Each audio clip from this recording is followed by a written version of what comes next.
성배경 목사님 섬기는 교회라 그런지 제가 마음이 좀 다른 교회하고 다른 것 같아요.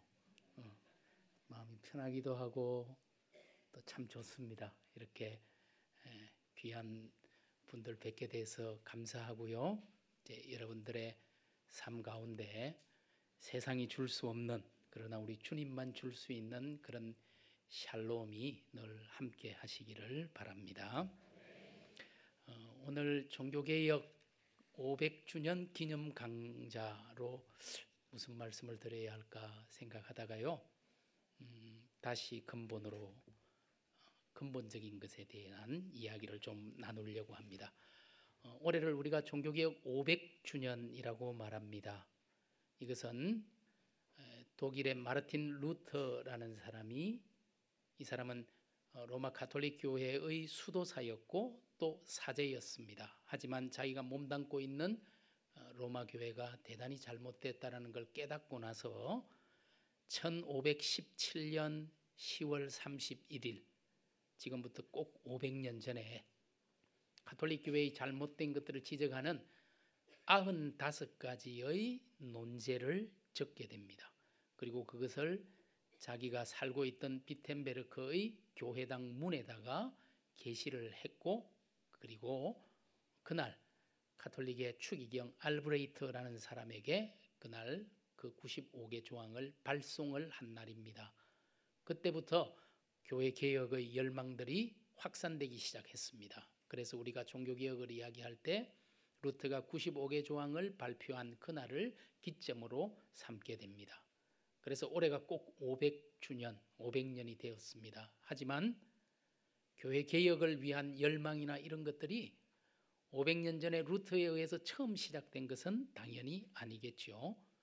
엄혹했던 중세시대 로마 가톨릭 교회가 모든 것을 장악하고 있던 그 한복판에도 하나님의 사람들은 하나님의 교회가 말씀대로 서야 한다라고 주장했고요. 그런 사람들이 모여서, 사실은 그런 흐름들이 모여서 루터라는 사람이 나타날 수 있게 되었을 것입니다. 저는 오늘 어쩌면 여러분들에게는 조금은 생소한 사람들, 루터 이전에 교회 개혁을 주장했던 사람들, 그 사람들에 대해서 좀 말씀드리려고 합니다. 다시 근본으로라는 제목인데요, 종교개혁은 근본으로 돌아가자라는 운동이었지요. 그때 근본이란 무엇일까요? 하나님의 말씀입니다. 말씀의 본질로 돌아가자라는 운동이 바로 종교개혁의 시작이었고, 그런 점에서 말씀은, 성경은 종교개혁의 심장과도 같아요. 심장에서부터 피가 나와서 온몸으로 도는 것처럼 성경으로부터 모든 개혁적 원리들이 나오게 되었고, 거기에 맞추어서 교회를 건강하고 바르게 세우고자 하는 운동들이 일어나게 된 것이죠. 이제 저는 루터 이전의 세 사람, 제가 PPT를 준비했는데요, 아마 보여주시겠죠? 전에 보냈으니까. 여기도 안 나왔는데 PPT 안 보여주는 건가요? 혹시 그거는 준비를 안 했나요? 있죠? 네. 제가 하도 전에 보내줘가지고 만약에 없다면 여기 있어요. 제가 너무 일찍 이걸 보내줬나 본데요.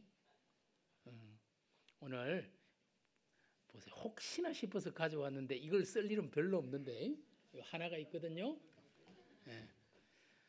제가 세 사람에 대해서 말씀을 드리도록 하겠습니다.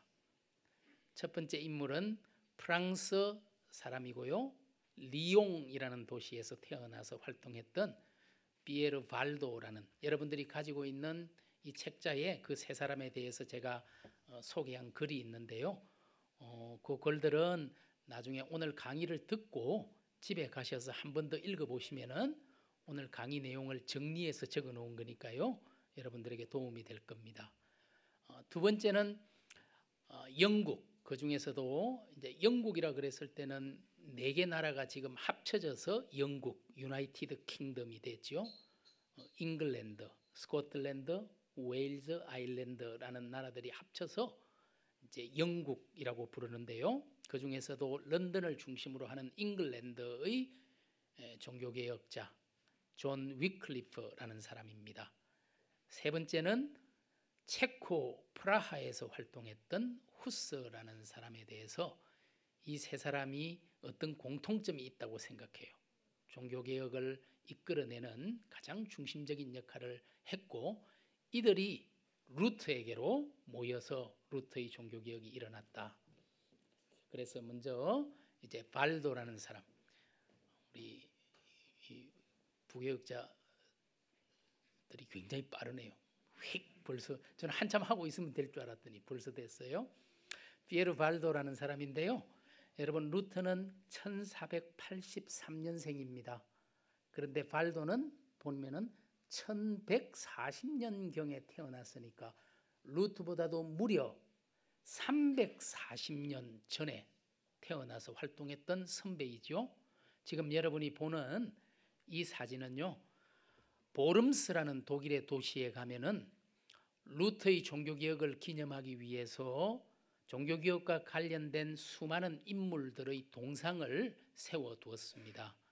보름스라는 도시는 루트가 1521년, 1517년 종교개혁을 시작하고 나서 4년 후지요. 신성 로마 제국의 황제, 그 당시 유럽을 다스렸던 가장 강력한 황제였던 카를 5세와 제국 의회 앞에 소환이 되어서 불려가게 됩니다. 보름스라는 도시에서 그 모임이 있었는데요. 그 황제와 의회 앞에서 자기 신앙을 고백했던 장소입니다. 그래서 특별히 보름스가 루트에게서 중요한 의미가 있는데요. 그걸 기념하기 위해서 루트뿐만 아니라 종교개혁과 관련된 인물들을 동상으로 제작을 해서 만들어서 거기 세워뒀어요. 여러분 보시는데 저 피에르 발도라는 사람 뒤에 보면은 무슨 좀 높은 기둥 같은 게 하나 보이죠? 그 기둥 위에 루트가 서 있어요. 그런데 루트를 둘러싼 네 귀퉁이에 네 사람이 앉아 있어요. 그 중에 첫 번째 사람이 바로 피에르 발도입니다. 그리고 옆에 또 한 사람, 두 번째 제가 말씀드릴 잉글랜드의 존 위클리프, 그리고 세 번째 체코의 얀 후스, 그리고 네 번째 앉아 있는 사람은 이탈리아 피렌체에서 활동했던 사보나롤라라는 사람이 앉아 있어요. 그 네 사람 중에 오늘 제가 앞에 세 사람에 대해서 말씀을 드리려고 하는데요. 발도라는 사람은 두 가지 특징이 있습니다. 첫 번째, 여러분들이 신발을 보시면 신발에 구멍이 났어요. 가난을 상징하려고 저렇게 조각을 한 겁니다. 원래 발도는 리옹에서 비즈니스를 하는 사람이었어요. 비즈니스를 해서 돈을 많이 벌었습니다. 부자였습니다. 그런데 이 사람이 어느 날 복음서를 읽다가 예수님과 부자 청년 이야기를 읽게 됩니다. 우리 예수님께서 부자 청년에게 네가 가지고 있는 모든 것을 다 팔아서 가난한 사람들에게 나누어 주고 그리고 너는 나를 따라오너라 말씀하셨을 때 그 부자 청년은 성경에 보면은 재물이 많은 고로 근심하며 돌아가니라. 참 안타까워요. 저는 과연 그 부자 청년이 돌아가서 어떤 결정을 했을까 너무 궁금해요. 그런데 성경에 기록이 없으니까 바라기는 그 청년이 정말 고민하다가 주님 말씀대로 결단을 했으면 좋겠어요. 발도는 결단을 했습니다.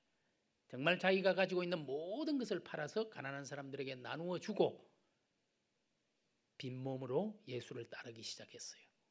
하나님과 만몬을 동시에 섬길 수 없다면 당연히 만몬을 포기하고 하나님을 따르겠다. 발도의 선택에 많은 사람들이 감동이 되었어요. 그래서 리옹에 사는 많은 사람들이 실제로 자기 재산을 다 팔아서 주위에 있는 가난한 사람들에게 나누어 주고 발도와 함께 예수를 따르게 되었습니다. 그 사람들을 가리켜서 리옹의 가난한 사람들 혹은 발도파라고 부르게 된 것입니다. 그래서 이들은 자발적 가난, 스스로 가난을 택했어요. 복음을 위해서 내가 가난을 택하겠다. 두 번째 발도의 특징은 성경을 지금 이렇게 기록하는 것 같죠? 펜으로. 성경을 자기 나라 말로 번역한 최초의 인물이라고 말할 수 있습니다. 무슨 의미냐면요, 중세시대라 하면은 대략 한 500년부터 1500년 종교개혁이 일어나기까지 1000년의 기간을 우리는 교회 역사에서 중세라고 말하는데요, 이 1000년 역사 동안 로마 가톨릭 교회는 라틴어 성경만 인정을 했어요.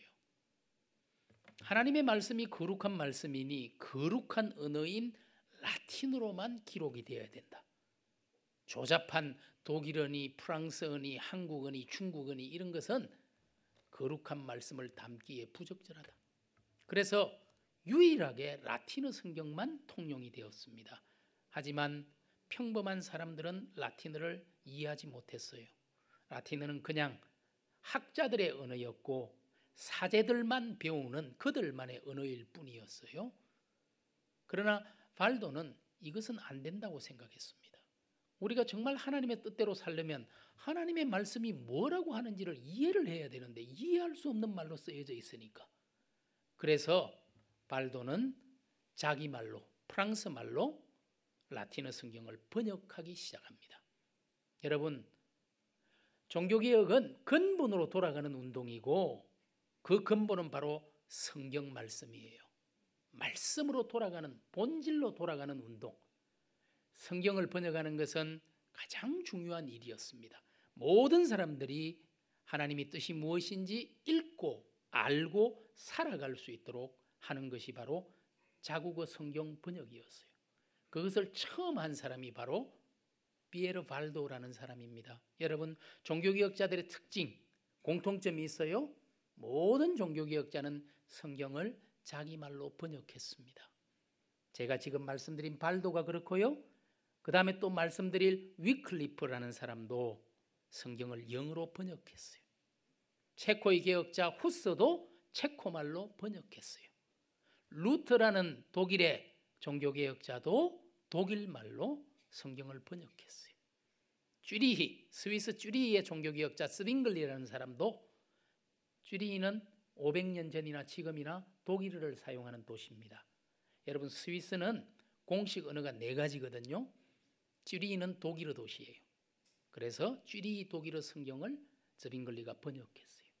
오늘 종교개혁자들은 근본으로 말씀으로 돌아가기를 원했고 말씀대로 교회가 세워지기를 원했기 때문에 누구나 읽을 수 있는 자기 말로 성경을 번역한 거예요. 그 첫 번째 인물이 바로 이 사람입니다. 1179년 프랑스 말로 번역한 신약 성경을 들고 교황을 찾아갔습니다. 그리고 교황에게 성경을 선물로 주면서 우리말로 읽을 수 있도록 성경을 번역했습니다. 이 성경을 전하고 가르칠 수 있도록 허락해 달라고 요청했습니다. 어떻게 했을까요? 당연히 거절당했어요. 하나님의 거룩한 말씀을 프랑스 말 따위로 번역해 온 것 자체가 있을 수 없는 일이에요. 거절했을 뿐만 아니라 시간이 지나고 1215년, 지금부터 정확히 802년 전에 발도와 발도를 따르는 발도파들을 이단으로 규정하고 그때부터 이들은 박해받기 시작했어요. 하나님의 말씀을 자기 말로 번역했다는 이유 하나 때문에, 자기의 모든 것을 버리고 가난하게 살고자 했다는 이유 때문에 이들은 이단이 되었고 그때부터 수많은 박해를 겪어온 거예요. 그런데 진짜 놀라운 일은요, 800년이 지나도록, 이단이 된 지 800년이 지났지만 이들이 아직도 남아있다는 겁니다. 아직도 전 세계에 발도파 교회가 있고 발도파 교인들이 있어요. 이탈리아에 제일 많이 있고요, 그리고 독일, 영국, 프랑스, 유럽에, 그리고 특별히 남미, 아르헨티나, 우루과이 같은 곳에 아직도 발도파 교인들이 남아서 자기들의 정체성을 지키고 자기들의 신앙을 지켜가고 있다는 사실입니다. 참 놀라운 일이죠. 이들이 한참 뒤에 종교개혁이 일어납니다. 종교개혁은 16세기에 500년 전에 일어났지만 이 사람들은 800년 전에 이미 가난하게 살았고 말씀을 번역하고 말씀대로 살았던 사람들이에요. 300년 이상 훨씬 지나서 나중에 종교개혁이 일어났을 때 이 발도파 사람들이 종교개혁 그룹과 힘을 합하고 연합합니다. 누구하고 연합하느냐면요, 특별히 우리 장로교 전통, 개혁교회 장로교회 전통. 여러분, 스위스의 제네바에서 활동했던 종교개혁자 장 깔뱅이라는 사람이 있는데요, 그 제네바의 종교개혁자와 연합해서 발도파들의 신앙 고백을 만듭니다. 그래서요, 그 다음 사진이 이탈리아 토레펠리체에 있는 발도파 마을입니다. 아직도 저들은 자기들의 공동체와 교회를 유지하고 있어요. 지금 보이는 게 게스트하우스인데요, 이 마을에 가서 저곳에서 묵을 수가 있죠. 그 뒤에 보면은 교회가 있고 도서관이 있고 자기들의 공동체 마을입니다. 그런데 발도파는 박해를 받을 때는 산으로 도망가서 살아야만 했습니다. 아예 해발 700m 밑으로는 내려올 수 없도록 법으로 규제해서 내려오면 죽였어요. 그래서 이들은 산에서, 여러분, 유럽에서 도망가기 가장 좋은 곳이 알프스예요. 알프스 산으로 도망가야 돼요. 그래서 이탈리아에 있는 알프스 산악마을 토레펠리체, 그 중에서도 산 위로 올라가면 저런 건물이 있는데요, 저거는 발도파의 학교입니다. 이들은 그 박해 속에서도 아이들에게 바른 신앙을 가르치고 교육하지 않으면 미래는 없다. 그래서 아이들을 가르치는 학교를 만들고 그들에게 신앙 교육을 바르게 시키기 시작했어요. 그리고 더 올라가면은 이들의 예배당입니다. 바깥에서 예배 드릴 수가 없었어요. 숨어서 예배 드렸습니다. 그래서 동굴로 기어 들어갈 수밖에 없었어요. 지금 안에가 상당히 넓어 보이죠? 제가 우리 학생들, 신학교 학생들을 데리고 갔는데 동굴이 어두우니까 우리 학생들이 휴대폰에 후레쉬를 지금 켜가지고 이렇게 보이고 있는 거예요. 안은 넓은데요, 저기 들어가기 위해서는 완전히 몸을 엎드려서 기어서 들어가야 돼요. 입구가 너무 좁아요. 들어가서 넓은 공간이 나와서 지금 우리가 선 겁니다. 그런데요, 우리 학생들을 데리고 갔으니까, 이탈리아를 갔으니까 저 뭐 산 꼭대기에 동굴에만 들어갈 수는 없잖아요. 로마에도 갔습니다. 로마에 가니까 베드로 대성당, 교황청, 바티칸, 와, 커요. 진짜 금으로 완전히 도배가 돼 있어. 베드로 대성당. 피렌체의 돔 아시죠? 엄청 대단하죠. 보면 그냥 와 소리가 나와요. 그런데 와뿐이에요. 감동이 없어.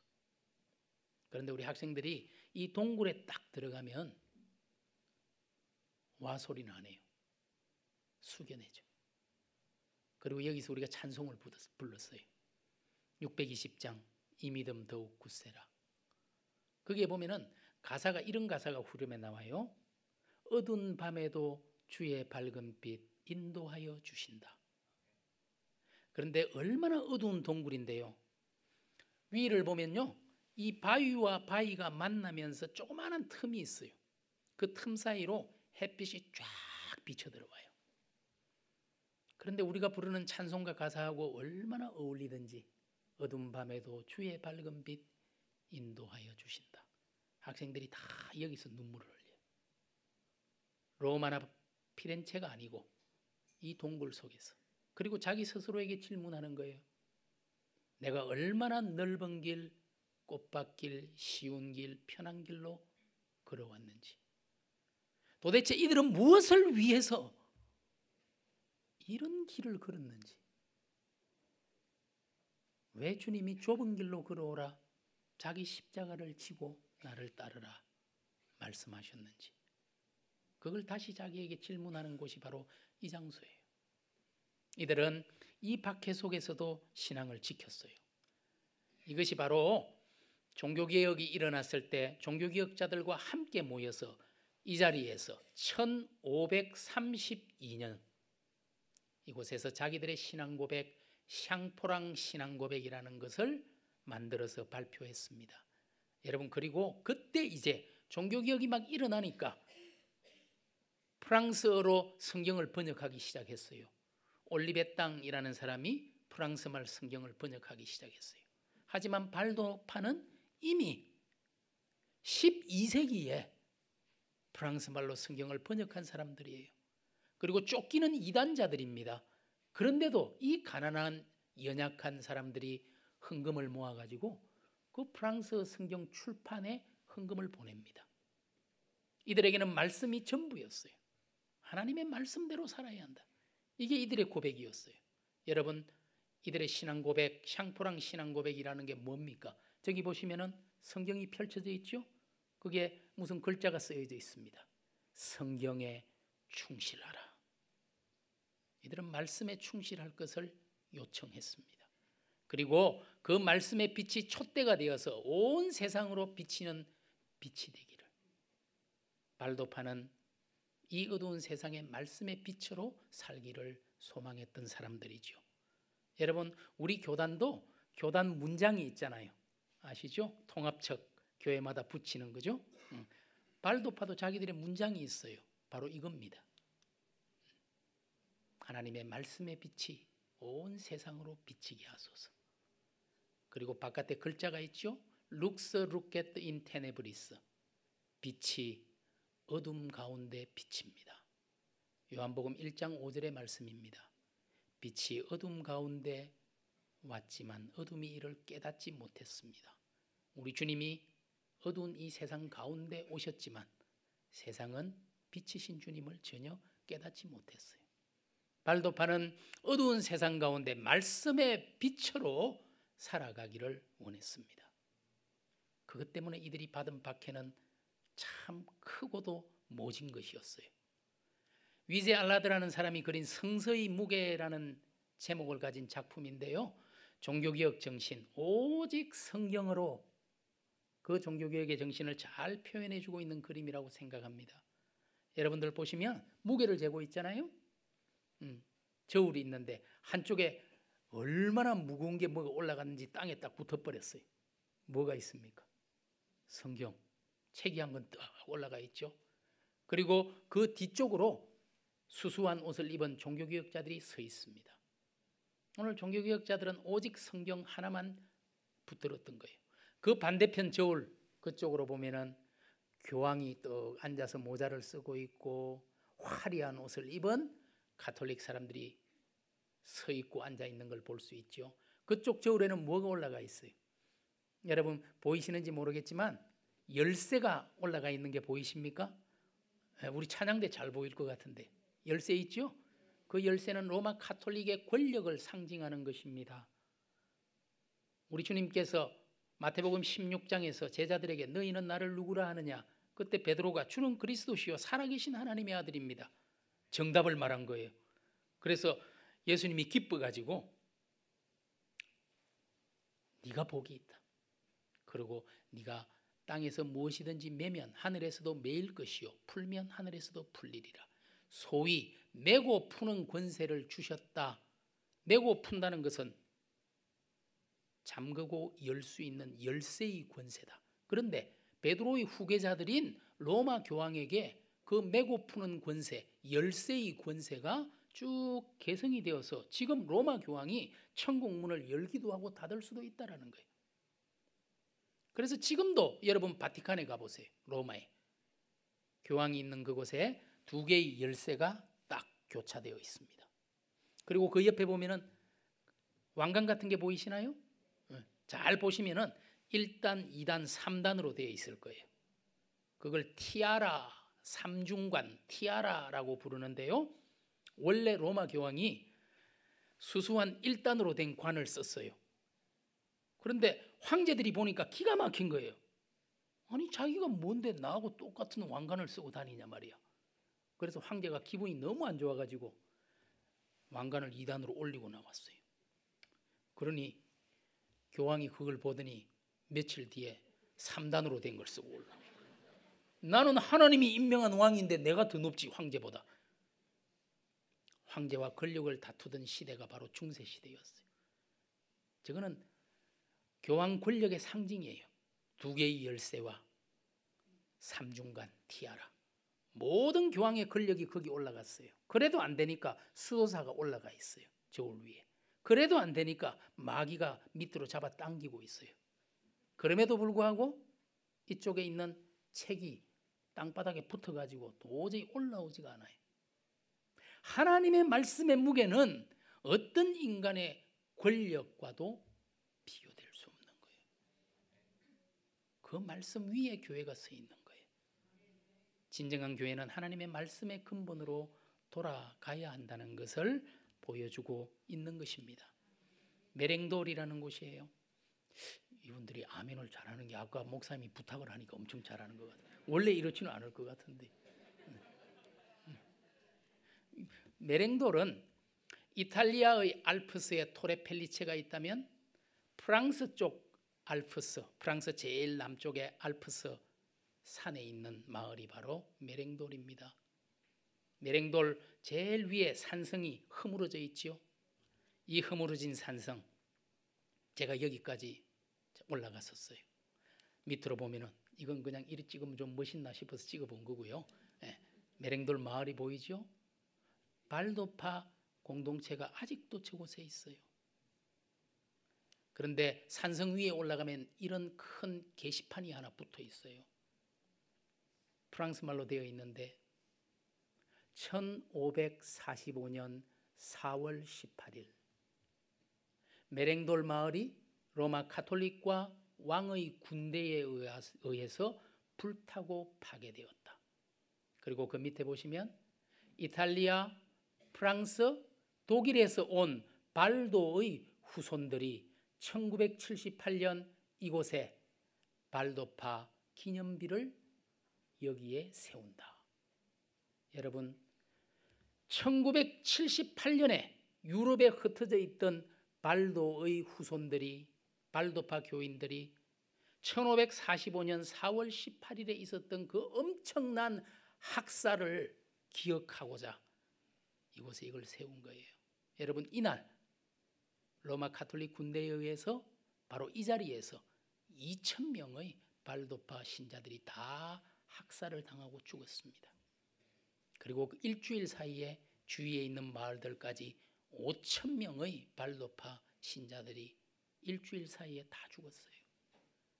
여러분, 제일 밑에 굵은 글씨 용서하지만 잊지는 않겠다 써놨어요. 그리고 여러분 보실 때 오른쪽에 아까 보셨던 발도파 교회의 문장이 보이죠? 말씀의 빛이 온 세상에. 그리고 그 밑에 보면은 요한복음 1장 5절 빛이 어둠 속에 비칩니다. 발도파 사람들은 그 학살을 통해서도 자기들의 신앙, 그 바른 신앙을 버리지 않았습니다. 여러분, 제가 앞에 보여드렸던 이탈리아 토레 펠리체 마을 1655년 4월 24일 부활절, 바로 그 마을에서 3,000명의 발도파 신자들이 하루에 부활절에 다 학살을 당했어요. 이들이 흘린 피, 이들이 당한 고난은 우리는 상상도 할 수 없는 거예요. 그런데도 이들은 굴복하지 않았어요. 하나님의 말씀대로 하지 않는다면 잘못된 것이라고 주장했어요. 그게 발도파의 신앙이에요. 여러분, 프란체스코라는 로마 카톨릭의 성인 잘 아시죠? 이탈리아 아시시라는 곳에서 태어나서 활동했던 훌륭한 분이죠. 그분도 똑같이 스스로 가난해졌습니다. 발도도 마찬가지죠. 그런데 발도는 이 프란체스코보다 40년 먼저 태어난 선배입니다. 그런데 왜 프란체스코는 로마 카톨릭의 성인이 되고 지금 교황도 바로 그 프란체스코의 이름을 자기 교황 이름으로 딴 거예요. 성인이 되고. 왜 발도는 이단이 되었을까요? 똑같이 자발적 가난을 주장했는데요, 차이는 한 가지예요. 프란체스코는 교황의 말에 절대 복종할 것을 서약했고, 발도는 아무리 교황의 가르침이라도 성경에 위배되면 잘못된 것이라고 주장했어요. 하나님의 말씀이 교황의 말보다 우선권을 갖는다고 주장했어요.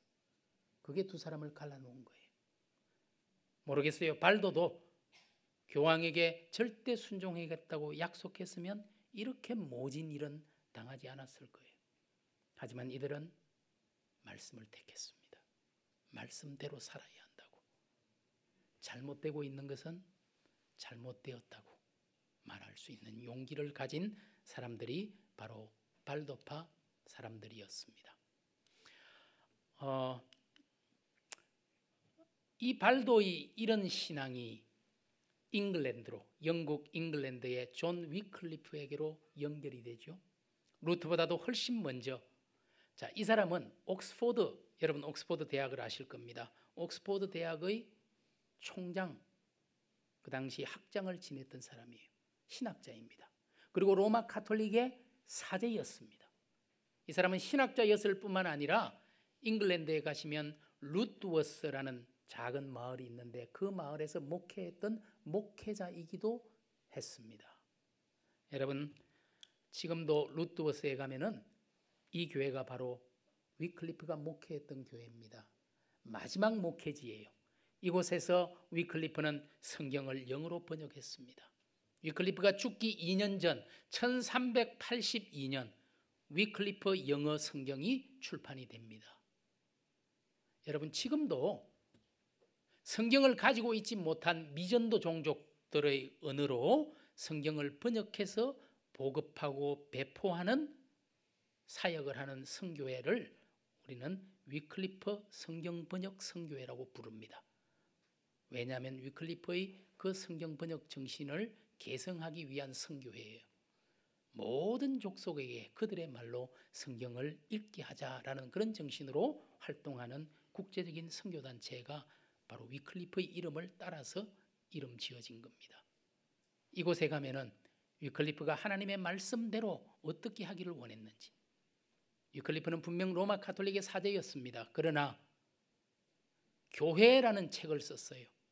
거기에서 위클리프가 주장한 것은 그렇게 복잡한 이야기 아닙니다. 교회는 말씀 위에 서야 한다. 교회의 머리는 그리스도이지 교황이 아니다 라고 주장하는 거예요. 말씀대로 하라고. 그것이 바로 위클리프 성경의 가르침이죠. 이 도시에 가면요, 이렇게 위클리프 기념비가 나중에 세워졌죠. 그런데 인근에 있는 조그마한 도시 아머샴이라는 도시가 있어요. 그 아머샴에 가면 박물관이 있는데요, 롤라드들을 기억하기 위한 박물관입니다. 발도를 따르는 사람이 발도파였다면 위클리프를 따르던 사람들을 우리는 롤라드라고 부르는데요, 롤라드라는 말은 중얼중얼 거린다 이런 뜻이에요. 이 사람들은 늘 성경을 암송하고 다녔어요. 부엌에서 일을 하면서도, 밭에서 일을 하면서도, 쉴 때에도, 무엇을 하든 어디에 있든 하나님의 말씀을 입에 달고 다녔어요. 그래서 저 롤라드들을 가리켜서 성경의 사람들이다 그렇게 불렀습니다. 그런데 그것 때문에 이들이 겪은 박해가 또 얼마나 컸을까요? 그들이 얼마나 모진 세월을 지났는지 저 박물관에서 확인을 할 수가 있어요. 이 박물관 뒤에 보면은 약간 높은 언덕이 있습니다. 그 언덕에 보시면 이런 기념비 돌 하나가 세워져 있습니다. 바로 저곳에서 롤라드들이 가톨릭에 의해서 화형당한 장소입니다. 그들을 기억하기 위해서 저 순교 기념비를 세워두었어요. 제가 저기를 올라가 봤습니다. 올라가서 저 비석을 보다가, 기념비를 보다가 정말 기가 막힌 것을 읽었어요. 저 뒤쪽에 가보니까 이렇게 적혀 있어요. 제일 위에 보시면 윌리엄 틸스워스 번드, 화형당했다는 거죠. 1506년. 그리고 그 밑에도 사람의 이름이 나오고 전부 번드, 다 화형당해서 죽었습니다. 그런데 제가 이렇게 그 기념비에 있는 것을 크게 사진을 찍어 온 이유가 뭐냐? 첫 번째 이름 윌리엄 틸스워스라는 이름 밑에 조그마한 글씨로 두 줄이 보입니까? 네. 조안 클락, 바로 이 사람의 딸입니다. 그 조안 클락이 결혼을 했어요. 그런데 이 결혼한 딸과 사위가 바로 이 윌리엄 틸스워스의 화형 장작에 불을 붙이도록 가톨릭이 했다라고 기록하는 거예요. 딸과 사위로 하여금 불태웠어요. 아버지를. 그 밑에도 쭉 내려가 보면 한 네 번째 중간 좀 밑에 보면은 존 스크리버너 번드 1521. 그 사이에 또 작은 글이 나오죠. children. 이 사람의 아이들이 그 화형 장작에 불을 붙였다라고 기록해 주고 있습니다. 이들은 이런 박해를 견뎠고 그런데도 신앙을 포기하지 않았어요. 그게 뭐라고? 그냥 가톨릭이 옳다 그러면 끝나는 건데, 그렇게 하겠다 그러면 끝나는 건데요. 불까지 안 타도 되는데 말이에요. 정말 우리가 말씀이 뭐길래 이들은 이렇게 엄청난 일을 견뎌낼 수 있었던 것일까요? 하나님의 교회가 바로 서야 한다. 이 일념으로 이들은 이 고난을 견뎌낸 거예요. 그 앞에도 보면은 수많은 사람들의 이름이 적혀져 있습니다. 발도와 위클리프의 성경 사랑, 오직 성경으로 후스에게로 이어졌습니다. 얀 후스는 체코의 교회개혁자입니다. 여러분, 후스도 당연히 로마 카톨릭의 사제입니다. 당연하죠. 아직 종교개혁이 본격 일어나지도 않았어요.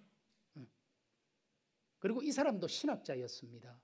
체코에 가시면요, 프라하 대학이라는 학교가 지금도 있습니다.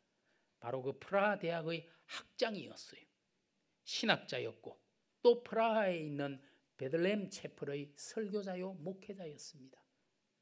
그런데도 자기가 몸담고 있는 로마 교회가 잘못됐다는 것을 깨달았을 때 말씀대로 하라고 주장했어요. 여러분, 후스가 1371년에 태어났는데요, 정확히 몇 월 며칠에 태어났는지는 몰라요. 기록이 없어서. 그런데 죽은 날은 확실히 알고 있어요. 1415년 7월 6일 화형당해서 죽었습니다. 여러분, 지금 체코의 국경일입니다. 7월 6일이. 무슨 의미예요? 체코 민족의 자부심이에요.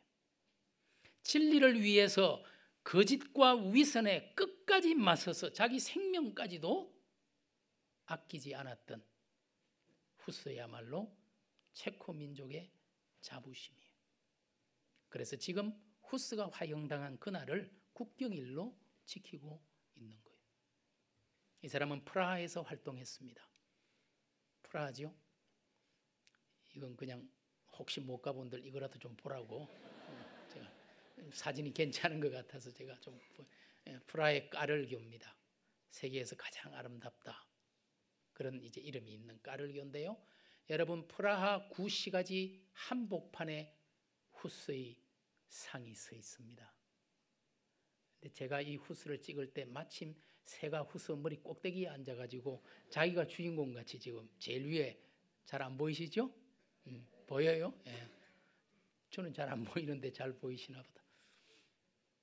여러분, 후스 동상 밑에, 제일 밑에 보면 무슨 글씨 같은 게 쓰여져 있는 것 같죠? 예. 후스가 외쳤던 메시지입니다. 서로 사랑하십시오. 그리고 모든 사람에게 진리를 요구하십시오. 후스는 설교할 때마다 외쳤습니다. 진리를 알고 진리를 따르고 진리대로 살아가십시오. 하나님의 말씀대로 사십시오.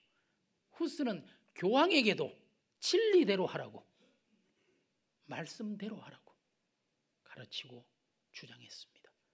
일개 사제가 뭐 대단하다고 교황에게도 말씀대로 하라고.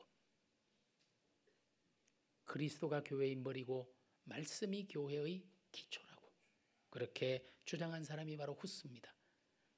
그런 주장을 했으니 어떻게 되겠어요? 결국 화형당한 거예요. 이단으로 파문당하고. 여러분, 지금 프라하에 가시면 저 후스 동상 옆에 천문시계라는 거 엄청 유명한 거잖아요. 사람들이 이거 구경하려고, 이게 매시 정각이 되면요, 저 시계 두 개 위에 조그만한 문 같은 게 있죠. 매시 정각에 저게 열리면서 12사도가 막 재빠르게 지나가요. 그래서 한 50분부터 사람들이 여기 꽉 줄 서 있어요. 고개 들고 그거 보려고. 그런데 한 30초도 안 걸려요. 그래도 그거 볼 거라고 또 한 번 또 봐야 되니까. 그런데 위 보느라고 밑에를 안 봐. 고개만 밑으로 내려오면은 이런 게 있는데 아무도 신경을 안 쓰죠. 뭐라고 써놓은 것 같죠? 1621년 6월 21일. 그리고 뒤쪽에 작은 십자가 27개가 표시가 되어 있죠. 후스를 따르던 27명이 바로 이날 여기에서 한꺼번에 다 죽었어요. 이런 역사를 간직하고 있는 땅입니다. 이렇게 수많은 사람의 피가 흘렀어요. 교회를 바르게 하기 위해서. 베들레헴 채플은 후스가 설교했던 바로 그 교회입니다. 안으로 한번 들어가 볼까요? 네. 설교대가 나지막이 있는 건데요. 바로 그 설교단 뒤에 쪽문같이 문이 붙어 있죠. 가톨릭 군대가 오면 언제든지 몸을 숨길 수 있는 비상통로 같은 것이에요. 벽에 보세요. 웬 악보 같은 것도 있고, 그렇죠? 그림도 여러 개 있고. 보시면은 설교하는, 말씀을 전하는 후스의 모습이 보이고 밑에 악보가 보입니다. 이게 무슨 의미냐면요. 제가 아까 그런 말씀 드렸죠. 중세 1000년 동안 로마 가톨릭 교회는 오로지 라틴어 성경만 고집했죠. 하지만 개혁자들은 프랑스 말로, 영어로, 후스는 체코 말로 성경을 번역합니다. 누구든지 하나님의 말씀대로 살아야 하기 때문에 말씀을 읽을 수 있어야 한다. 그것뿐만 아니에요. 로마 교회에서는 성경만 라틴어로 한 것이 아니고요. 모든 예배도 거룩한 예배니 라틴어로만 드려야 한다라고 주장했습니다. 그런데 성도들은 라틴어를 몰랐어요. 여러분, 성도들은 찬양하지 않았습니다. 왜? 가사를 모르기 때문에 할 수가 없어요. 그래서 앞에서 사제들이 중얼중얼거리면서 하는 거예요. 회중들이 함께 찬양한 것은 종교개혁 이후에 나온 거예요. 우리 교회에서 시작한 거예요. 찬양하지 않습니다. 성도들은 기도하지 않습니다. 라틴어를 모르기 때문에. 그냥 사제가 기도하는 거예요. 설교를 들어도 이해하지 못합니다. 모르는 말이기 때문에. 여러분, 만일 여러분이 바로 저 자리에 예전 600년 전 혹은 500년 전 로마 가톨릭 교회가 전부일 때 거기에 출석하는 교회 교인이었다면 여러분이 할 수 있는 것은 딱 한 가지밖에 없어요. 다른 건 못해요. 몰라서 못해요. 성경도 있어도 읽을 수 없고 설교도 찬양도 기도도 라틴어를 모르니 아무것도 할 수 없고 딱 한 가지 할 수 있는 게 빵을 받아 먹는 걸 할 수 있어요.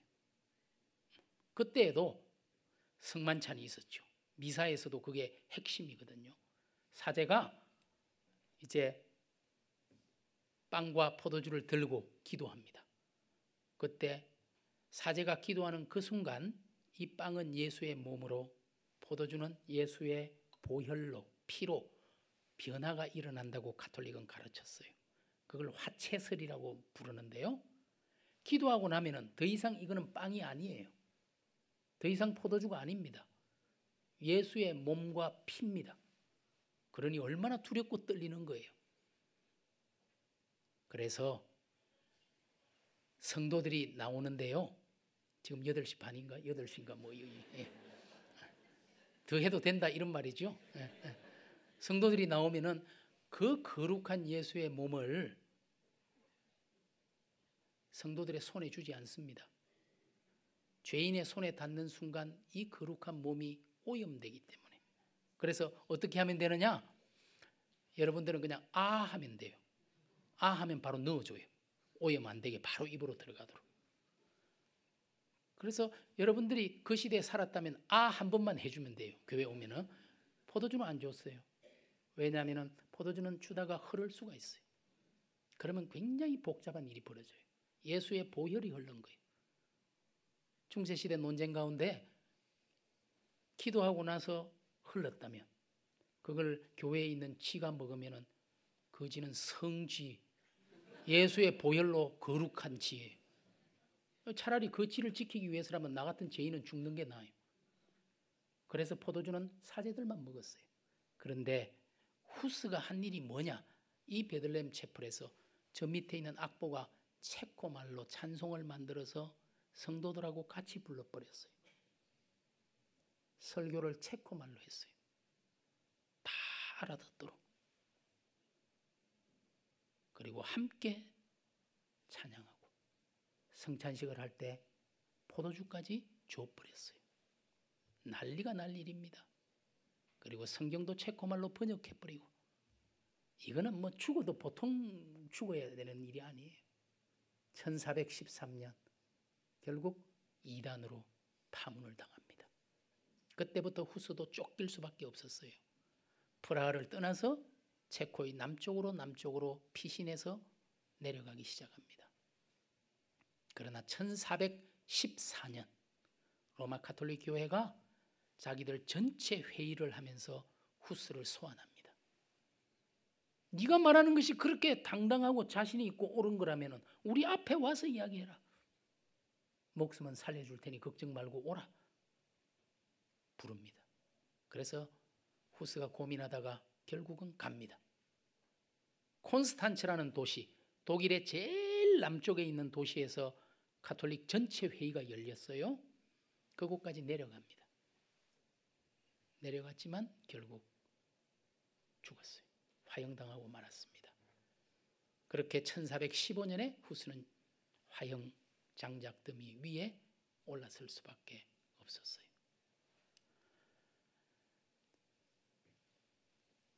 2015년, 2년 전, 재작년이 후스 순교 600주년이었습니다. 1415년 7월 6일에 죽었으니까요.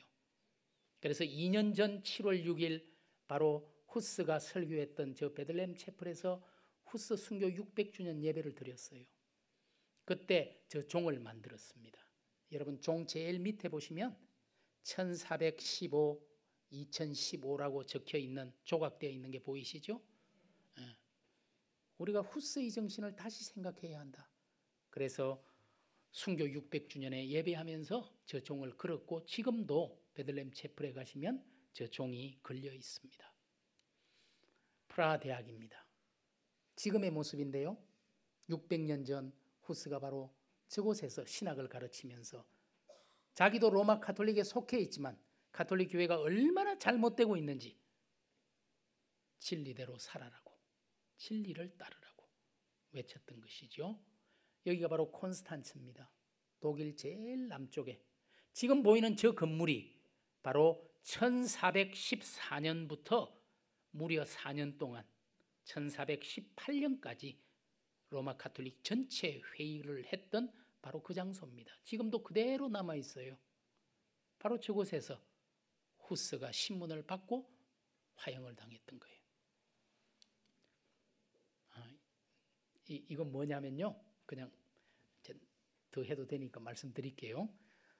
그 콘스탄츠 회의장에서 딱 보면은 앞에 콘스탄츠 호수, 보덴 호수라는 게 있습니다. 그런데 현대 조각가가 그 호수에 저렇게 큰 조각을 해놨어요. 저게 뭐냐면 600년 전 로마 가톨릭을 비판하고 휘화화해서 만든 작품이라고 보시면 되겠어요. 임페리아라는 여성입니다. 몸을 파는 여성이에요. 여러분 600년 전 로마 가톨릭 전체가 저곳에서 회의를 할 때 온 유럽에서 가톨릭의 성직자들이 모였잖아요. 그 성직자들을 접대하기 위해서 더 많은 여성들이 모였어요. 그 중에서 가장 아름다웠다라고 알려진 여인 임페리아입니다. 그런데 저 여인의 양손에 보세요. 한 명은 황제였던 지기스문트가, 또 다른 한쪽에는 교황이었던 마르티누스 5세가 임페리아는 여인의 손 위에 앉아서 놀림감이 되는 거예요. 저 여인이 황제도 교황도 주무르면서 그걸 비꼬기 위해서 현대조각가가 만들어 놓은 이 작품, 여인의 이름을 따서 임페리아라고 불립니다. 그런데 참 저 작품을 희한하게 만들었어요. 딱 호수에서 15분에 여자가 한 바퀴 돌아요. 그래서 사람들이 호수를 보고 있으면 15분만 보면은 이제 전체 그 여인을 구경하면서 보도록 그렇게 해놓은 아주 수치스러운, 교회 역사에서 다시 있어서는 안 될 그런 한 장면을 조각 작품으로 만들어 놓은 거죠.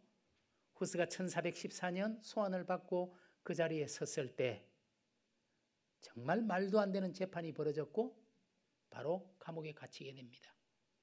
후스가 갇혔던 바로 그 감옥입니다.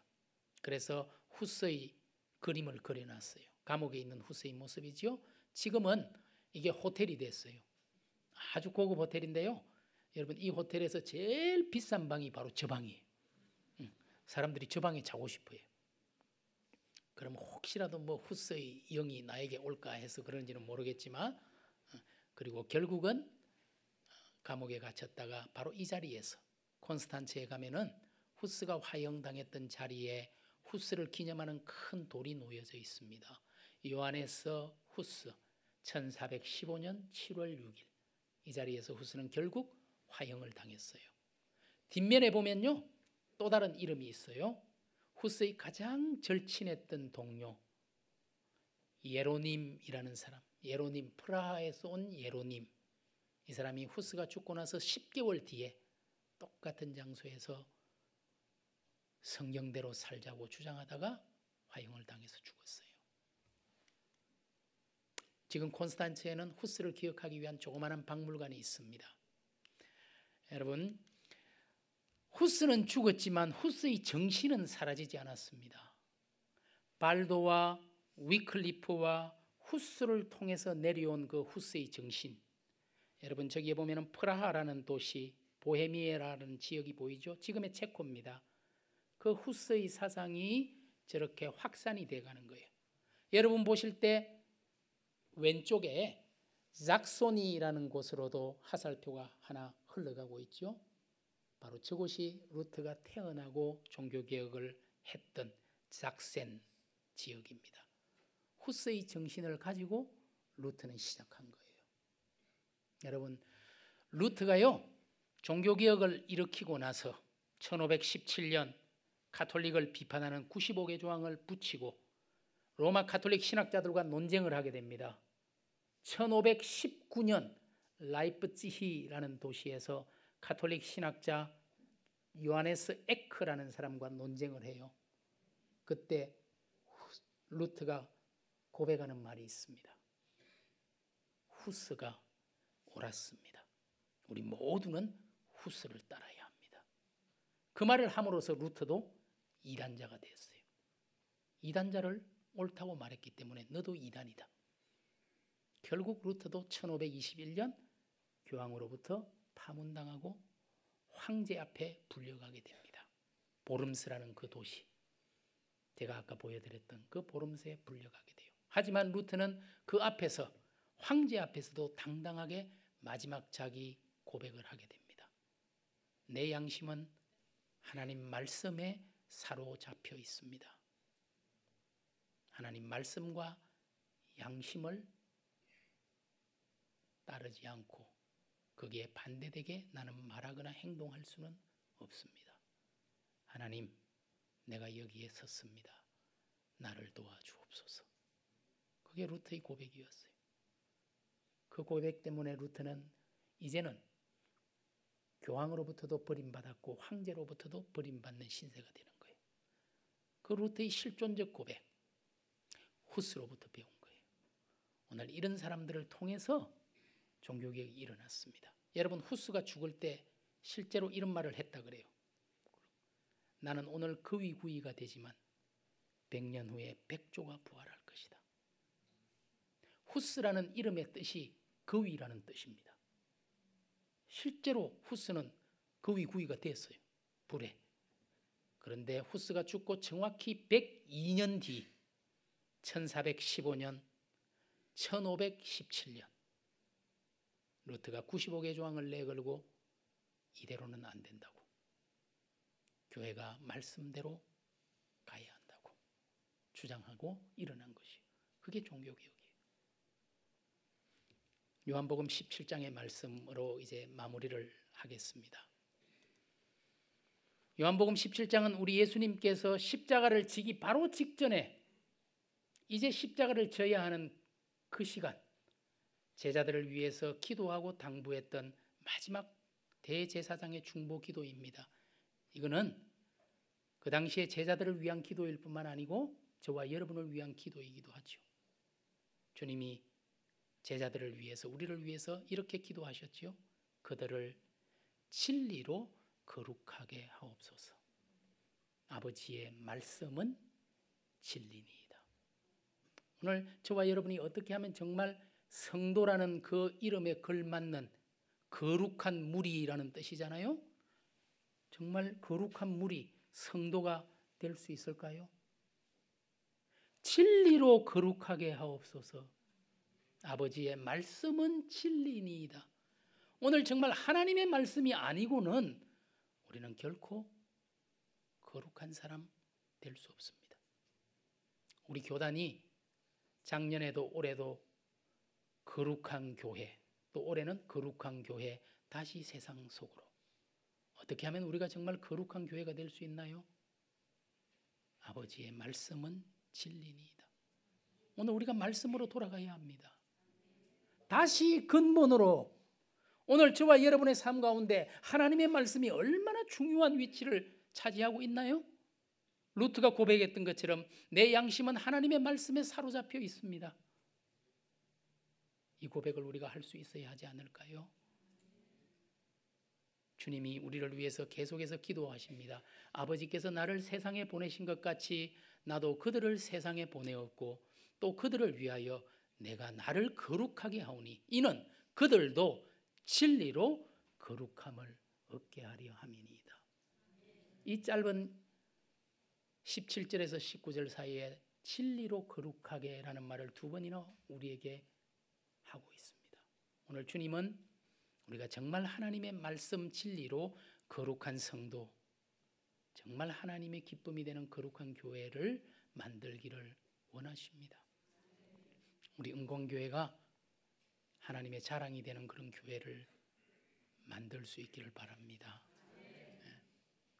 제가 이제 너무 좀 또 뭐 이러다가 순교해야 되나 이런 생각할까봐 좀 우스갯소리를 하나 하고 마칠게요.